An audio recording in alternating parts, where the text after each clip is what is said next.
Hello, Saline. I wanted to take some time and send some messaging out to the community. We are now filming our first video related to our DP discussion letter. The previous editions were all related to water. It was time to expand into the full public works, as we have so many other projects going on that our residents are going to see and have in front of their houses. I want to thank everyone for all the feedback related to the water quality. We were able to get through a lot of challenging times. I know there's still more work to do on the water system. That's not lost, but the feedback that we got from the residents was key. It helped us really fine-tune and hone in our monthly dead end flushing, which has helped alleviate a lot of the problems. During the past, about a month ago, we started our biannual flushing. That was painful, as always when we start flushing, but we were able to get the flushing program done. We had to do it in a shorter duration over a longer period of time just to accommodate the supply issues with the wells, and we made it through it. It was painful. Right now, as we speak, as we record the video, we are back to our low volume, very, very isolated calls. We do have monthly dead end flushing scheduled for next week, and we'll take care of that so that we can continue giving the best water quality that we can put out. The DPW discussion today is going to talk about our big three capital projects that are going. One is started now on Clark Street. We'll talk about the East Belt Sewer upsizing project on Maple Road, and we'll talk about the Category 4 and 5 manhole defects rehabilitation. The first one, Clark, we'll talk about that. That's starting right now. They're actually working. That's a complete road reconstruction. We do have a small element of storm sewer upgrade as part of that project, and we're taking care of curb and some sidewalk. The catch basins for the storm sewer are going to be reset and rebuilt, and that project is scheduled to take 73 days. As far as the project schedule would put open to traffic at end of August. The contractor is already ahead of schedule. I'm very confident and hopeful that we'll have that project done quite a bit earlier. It was bid through the MDOT letting process, and we did get outside funding of around $500,000 from the Watts. The next project that we want to talk about is the East Belt sanitary upsizing. That's going from Maple around the railroad tracks at the northern limits, and the southern limits will be Old Creek, near Old Creek.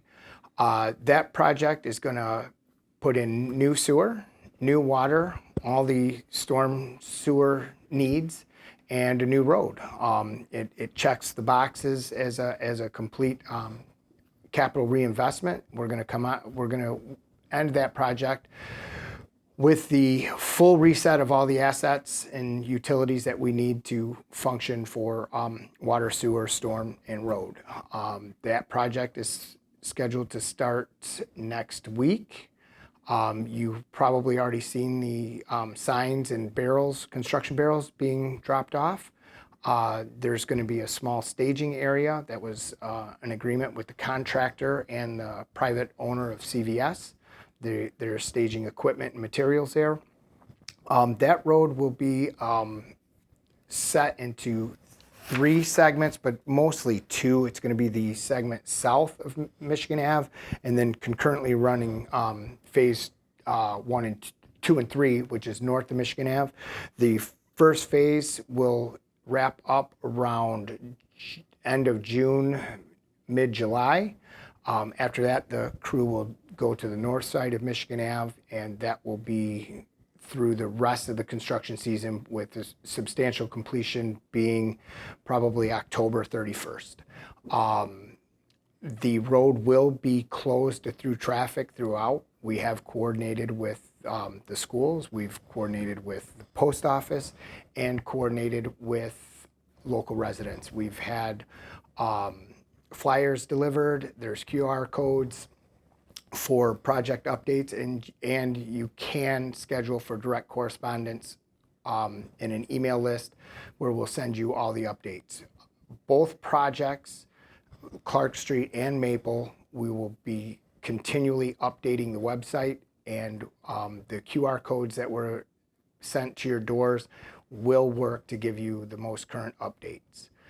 The other capital project that you'll see around town is the Category 4 and 5 storm and sanitary rehabilitation.